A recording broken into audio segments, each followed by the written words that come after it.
Vamos, hoy día es jueves. Bien.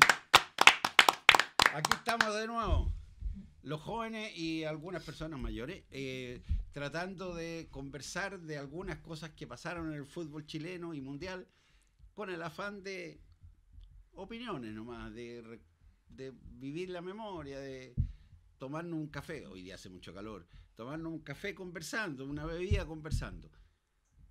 Pero vamos a hablar hoy día de el verdadero Colo-Colo, dijiste, 1973. ¿Sí? Así es, Oscar. Veamos qué pasó con Colo-Colo 1973. En la Libertadores, ¿o no? Por supuesto. Ya. Sí, porque en el campeonato nacional el campeón fue Unión Española. Sí, en el mes de diciembre del 73. Pero sí, resulta que en el invierno pasaron otras cosas. Atribulado. Tal vez mucho más importante. Atribulado campeonato nacional. Sí, por varias causas. Sí. Oye, mira, hablar de Colo-Colo 73 me trae recuerdos de infancia que a lo mejor están medio difusos.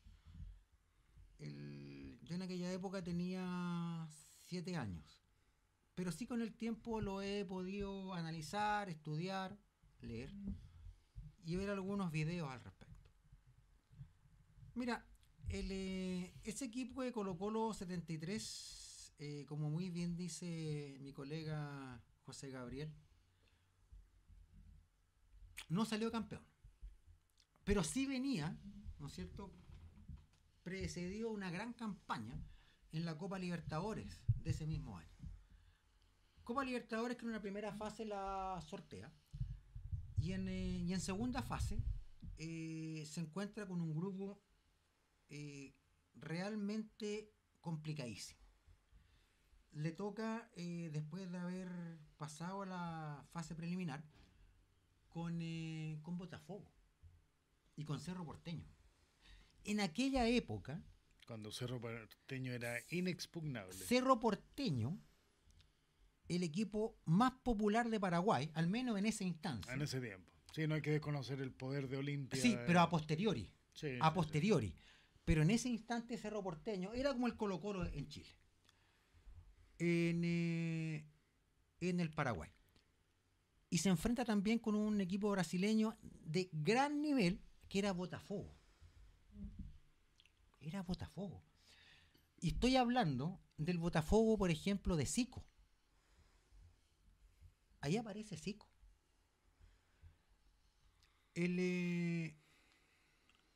A más de alguien le va a sorprender que si yo les dijera que en Colo-Colo el primer partido con Botafogo fue en el Estadio Maracaná y Colo-Colo ganó en Maracaná.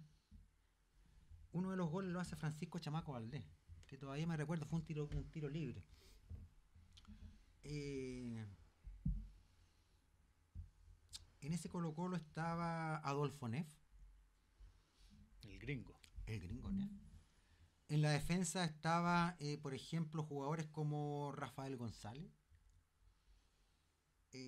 ¿Alguien se acordará de Lara? Un mediocampista de contención. Alfonso Lara. Guillermo Páez. Rey. Que a lo que se movía le pegaba. Era un 6 de aquellos. Oye, era, pero realmente, o sea, solamente comparables con jugadores como Conte en Italia, por ejemplo, como Gattuso en el mismo Italia. Era un jugador, yo me acuerdo, hablar de Guillermo Páez era impasable. Sí. Pero ojo, solamente pasaban por arriba, porque sí, por abajo imposible. Ya, pero ojo, había una segunda instancia en que, por ejemplo, Guillermo Páez también era un excelente creador de fútbol. No era solamente contención, era también creador. No era solo patadura. No, salía jugando. Nada, José Gabriel. Sí.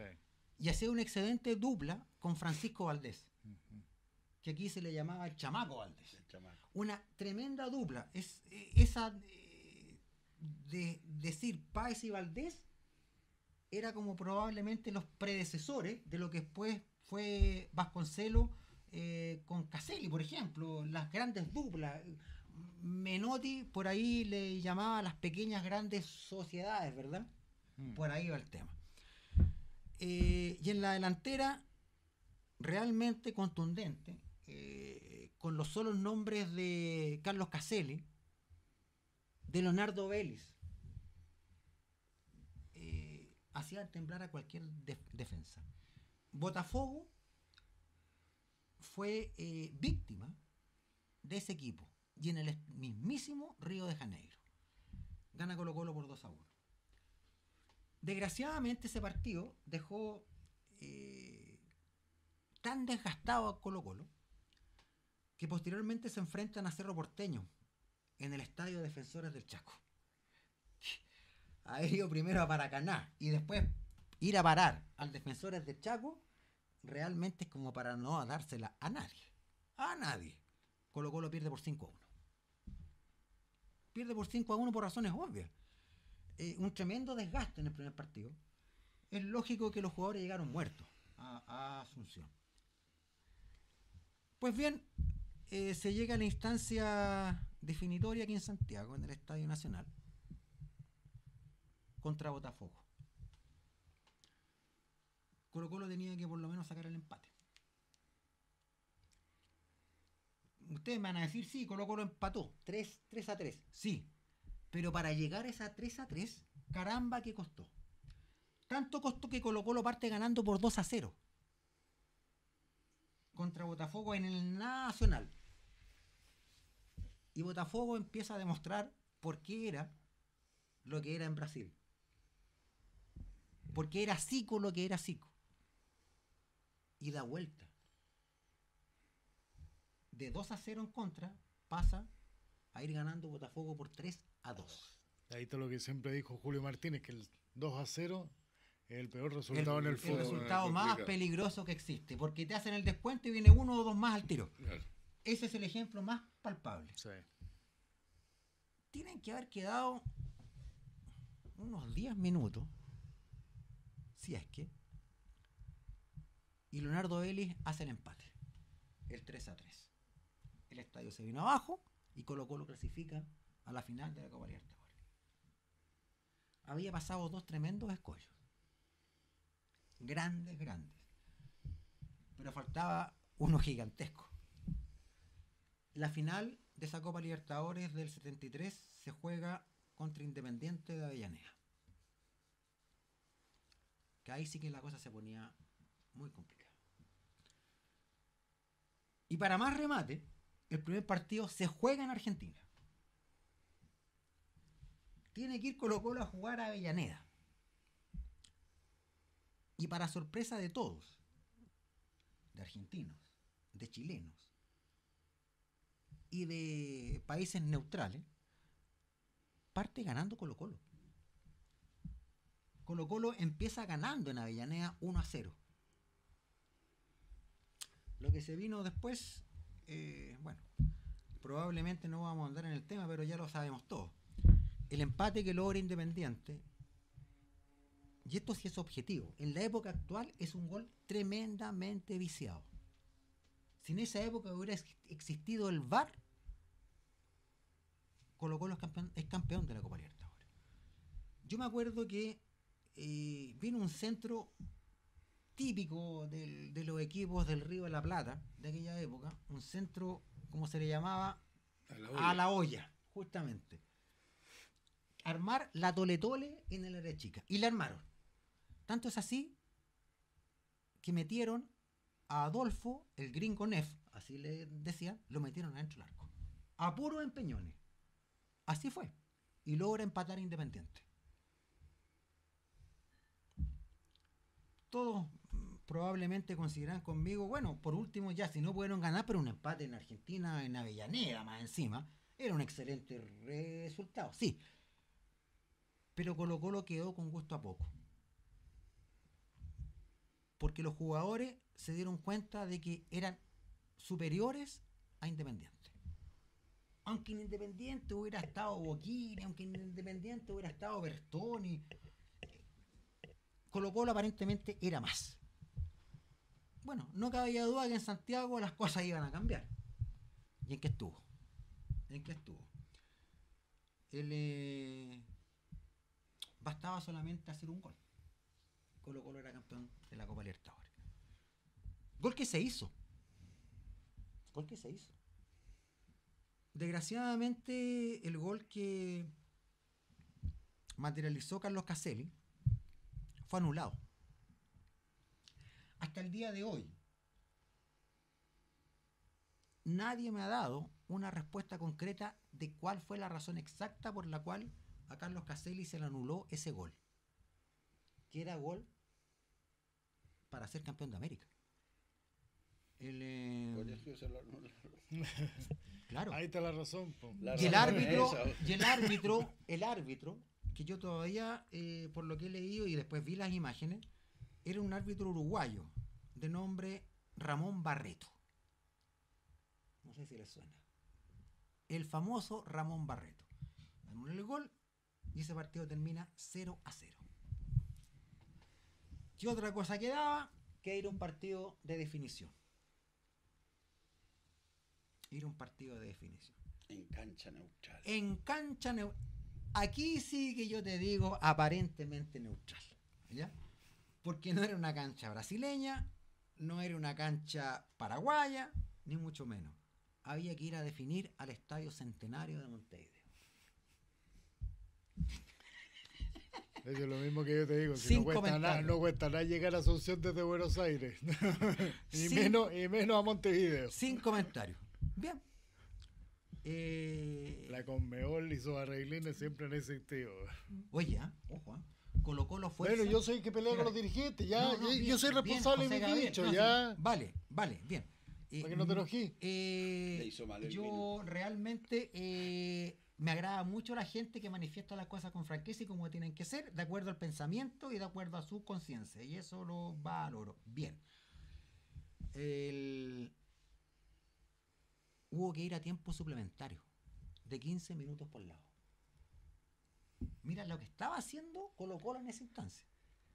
Forzando los 30 minutos adicionales en una definición de no una final, sino ya una finalísima. O sea, ya no había más.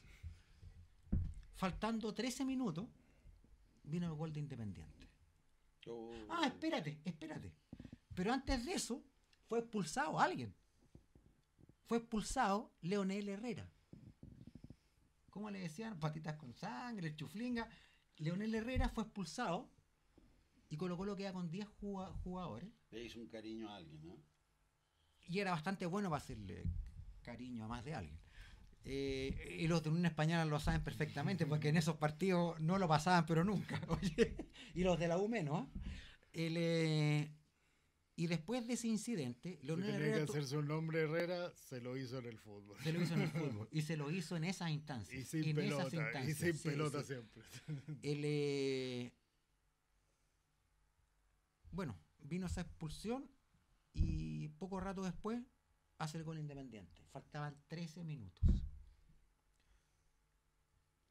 Campeón de la Copa Libertadores, Independiente de Avellaneda, subcampeón Colo Colo. Tremendo equipo. Ojo, yo no voy a desmerecer lo que hizo Colo Colo el año 1991 bajo la dirección de Mirko Josic, que también en ese caso sí ganó la Copa Libertadores y la ganó muy bien porque le ganó primero en la semifinal a Boca Juniors. Inapelablemente. Y más inapelablemente le ganó la final a Olimpia aquí en Santiago por 3-0. Eso sí que fue un resultado inapelable, sin objeciones. Cosa que ya había tenido malos resultados con Olimpia en la Libertadores pasada, la del 90. El 90 creo que fue eliminado el Vasco da Gama, pero bien. Pero había sufrido ya las penurias de Olimpia más de alguna vez. Yo creo que más de algún equipo chileno la ha sufrido. No, la U también. Sí, y todos. Fíjate que, pero hay un mérito. Colo Colo 73, yo no voy a desmerecer a Colo Colo 91, yo soy partidario de Colo Colo. Pero debo reconocer que el equipo del año 73, no sé si habrá habido algún extranjero. Creo que Edson Beirut ya no jugaba. Creo. Y si jugaba era reserva. ¿91? El 93. No, perdón, el 73. Ah. El 73 creo que Edson Beirut ya no jugaba. Y si lo hacía, con suerte estaba en la banca, Edson Beirut, que era un puntero izquierdo, sí, que bueno. de Brasil. Creo que en ese equipo, aparte de ese caso, no había ningún extranjero. Ninguno. Eran todos jugadores locales. Colo-Colo 91, por lo menos tenía 3. Morón, Bartichotto y Dabrowski. Por lo menos tenía 3. No es el momento digamos, de decir que equipo era mejor que otro. Ambos con sus características, ambos con sus virtudes y también con sus defectos. Pero el equipo del 73, excepto ese caso que te digo yo, de Edson Beirut, eran puros jugadores locales.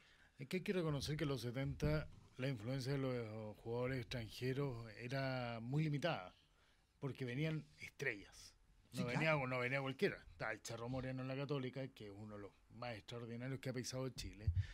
Estaba Spedaletti en la Unión Española y en la U. Sarnari en la U. Jorge Luis Guizo en la U.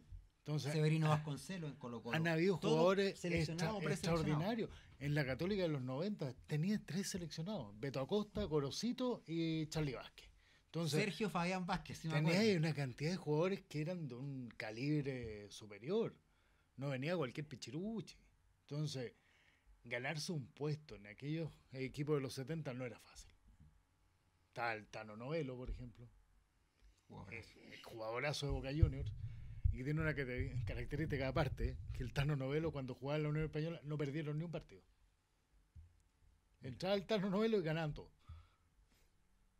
Pero bueno, anécdota. Te agrego otro, ¿eh? Pero disculpa, en Colo-Colo jugó Ramón Héctor Ponce.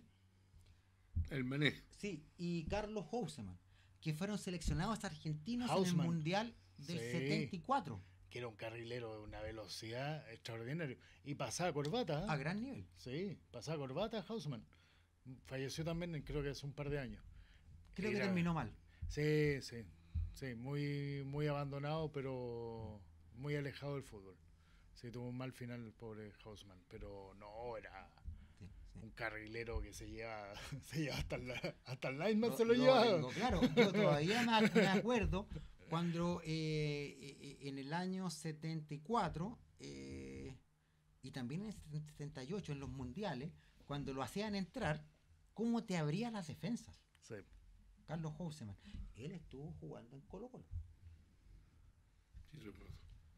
Bueno, Sergio, sí, pues. Bonita este recuerdo de Colo-Colo del 73, ya, pero la verdad es que la mayoría de la gente, con respeto, recuerda el 91 porque se ganaron la Copa, ya, pero definitivamente lindo recuerdo, bonito comentario, y me parece que nos tendríamos que juntar, si Dios quiere, el próximo jueves.